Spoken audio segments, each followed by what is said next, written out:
not competitive, then it is no more, it is universally accepted. The problem is this: how do we resolve these conflicts?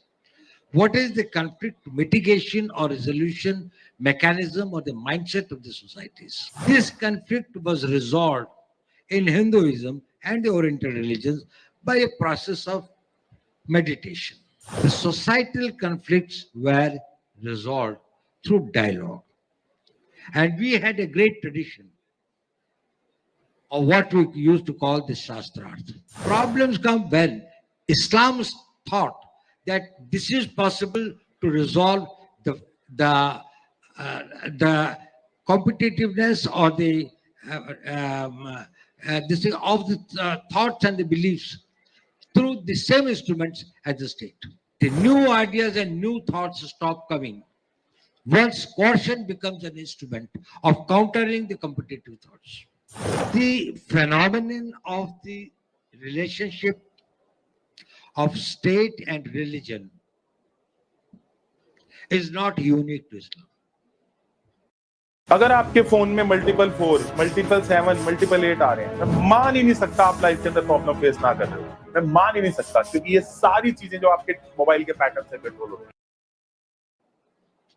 And as was brought out by Dr. Kuro, that in different stages of history of Islam also, probably it's changed, waned and waxed, and also in different societies. Probably he said that Abbasad, this days, probably there was a very, very clear understanding of what was the role of the clergy and what is the role of the state. And probably thereafter, there was an overlap. In the Oriental societies also, in Hinduism also, there has been this thing. But there has been one difference. And I don't think that even in times ahead, probably there will be a total separation. The problem is this, that the conflicts are inherent in any ideology, thought, or belief system, or in the existence of any state. Any thought or any ideology has to be competitive. If it is not competitive, then it is no more, it is universally accepted.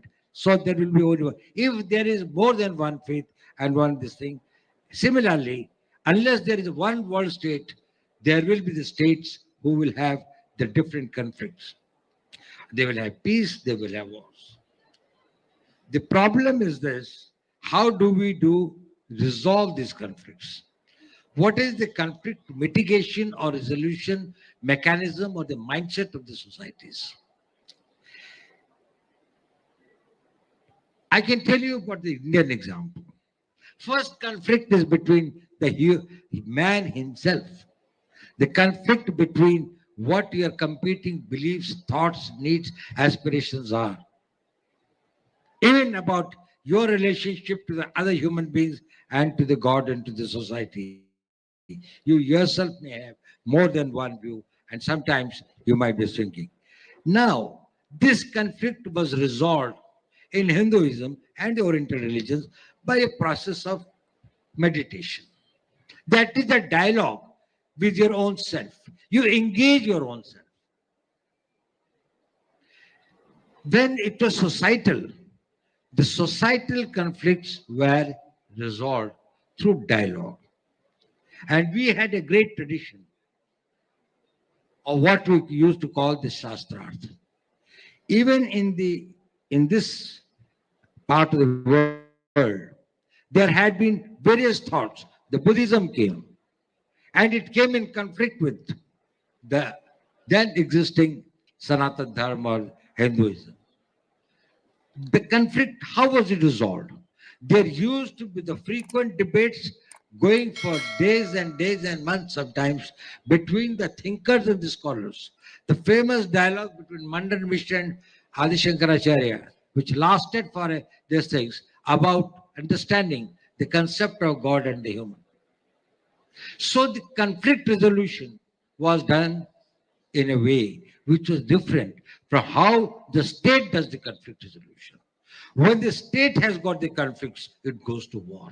It uses the instruments of coercion. But the competitiveness of the thoughts or the faiths or the beliefs which will keep on coming and mushrooming probably cannot be resolved by the same instruments by which the state resolved itself. Problems come when Islam's thought that this is possible to resolve the the competitiveness or the this thing of the thoughts and the beliefs through the same instruments as the state. Now, what happens on that? That doesn't matter that whether the state will be able to spread a religion or not. That new ideas and new thoughts stop coming once caution becomes an instrument of countering the competitive thoughts. Because anyone who holds a view different than you, if you are the winner, he will exterminate you, and if the other man wins, he exterminate. You are the. So one of you survive. So the new thoughts stop sprouting. If you want any change, any progress, any this thing, and we have to ponder over that why is it that some societies became stagnant? Those societies which could not generate new thoughts, the new ideas, look at the outer box and look at the things fundamentally. Probably they got stagnated at a point of time. And there was a deliberate effort of the vested interest to maintain that the status quo in the thinking process. Akbar Sahib mentioned about the printing press. It's very interesting. Probably some of you might be knowing it. The original idea of the printing press came in the Ottoman Empire. Martin Gutenberg of this thing in Germany, who invented in the 14th century, was able to bring out this thing. And at that point of time, the biggest resistance came from the clergy, who did not want the thoughts or the ideas to be sprung on which they thought that they have got the monopoly. Though the fatwas which were issued were mainly on this thing, that Islam will be misinterpreted and projected in a way which is not its real content or which is not its real meaning, which they thought the real meaning is what they understood it. That put, when we say that we blame colonialism, we should understand one of the important instruments of colonialism was the printing press. That is the time for the 300 years by which the Islamic countries sort of decided to go for the printing and the concept of books. That 300 years gave them the monopolistic lead over the territories and the areas where they could spread and they could have this thing. The thoughts could not be disseminated. They could not be taken to the people.